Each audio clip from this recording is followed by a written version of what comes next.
Les femmes sont devenues prisonnières du donnant-donnant, débat franc et sans filtre.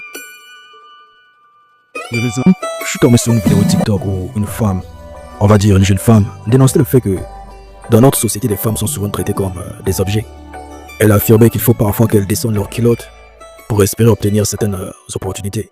Un poste, une voiture, une maison ou même une simple somme d'argent. Soyons honnêtes, ce n'est pas totalement faux et c'est parfois profondément déplorable. Mais j'aimerais apporter un angle différent à ce sujet, un angle qui ne se comprend qu'à travers la culture africaine. Dans beaucoup de cultures africaines, on a grandi avec l'idée que l'homme doit offrir et prendre soin de la femme. Pas parce qu'elle a mérité, par une action particulière, mais simplement parce qu'elle est une femme. Ce principe à la base venait d'un certain respect, d'un devoir moral et social. La femme est précieuse, elle doit être protégée et honorée. Le problème c'est qu'avec le temps, cette tradition a été déformée. Certaines femmes ont commencé à considérer ce privilège comme un dû, sans reconnaissance ni réciprocité.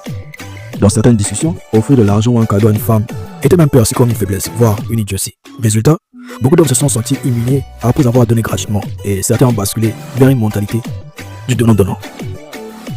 Si je t'aide, c'est uniquement si j'obtiens quelque chose en retour. Ce changement n'est pas anodin. Quand la gratitude disparaît, la relation devient un marché. Et c'est là qu'on rentre dans une spirale dangereuse. Les hommes cessent d'offrir par générosité. Les femmes, pour obtenir, se sentent obligées de négocier avec leur corps. La valeur humaine et la dignité des deux côtés s'effritent. Oui, il est vrai qu'il existe une exploitation des femmes. Oui, il est vrai que des hommes abusent de leur pouvoir pour obtenir des faveurs sexuelles. Mais si on veut vraiment briser ce cercle vicieux, il faut aussi enseigner aux jeunes femmes la valeur de la reconnaissance et l'indépendance émotionnelle et financière.